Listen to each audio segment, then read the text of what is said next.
क्या बात कहना है। दर्द तो तब जाना है जब उसने तोड़ दिया है दिल को, कि दर्द तो तब जाना है कि जब उसने तोड़ दिया है दिल को। वफा की थी दिल ने, वफा की थी दिल ने, शायद इसीलिए छोड़ दिया है मुझको, इसीलिए छोड़ दिया है मुझको। आइए मैं लोक गायिका विभा मेहरा एक प्यारा सा सुंदर सा गीत आप लोगों के बीच प्रस्तुत करने जा रही हूँ। कि चाहा था मैंने, सोचा था मैंने, क्या क्या थे अरमां दिल नादां के, कि आँखों में आंसू आए, हाय कि आँखों में आंसू आए पर कोई ना आया, कि अब तो किसी को भी अपना के है बुलाना। सबकी बारातें आई, हाय सबकी बारातें आई, डोली तू भी लाना, दुल्हन बना के हमको राजा जी ले जाना। सबकी बारातें आई, चाहा था मैंने, सोचा था मैंने, क्या क्या थे अरमां दिल नादां के, आँखों में आंसू आए, हाय आँखों में आंसू आए पर कोई ना आया, अब तो किसी को भी अपना के है बुलाना। सबकी बारातें आई,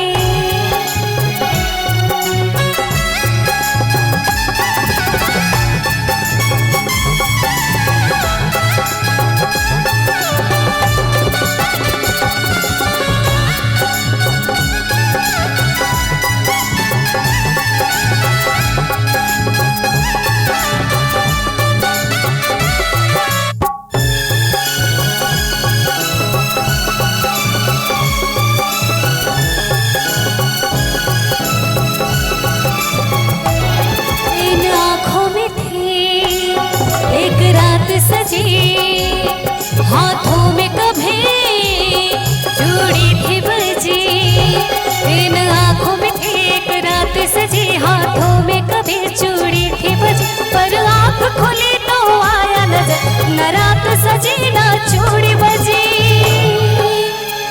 हो मेरा टूटा था दिल, उसकी झनकार थी सारा, वो रंग था मेरे खूने दिल का, ये तो है रोना दिल का, हाय ये तो है रोना दिल का, काहे का तराना।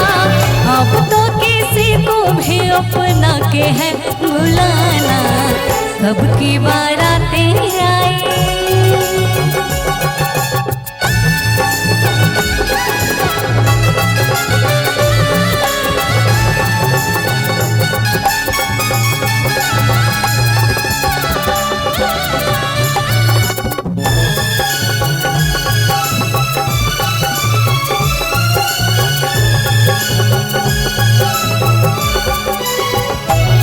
चलो जो भी हुआ वो खूब हुआ, अब हर कोई महबूब हुआ।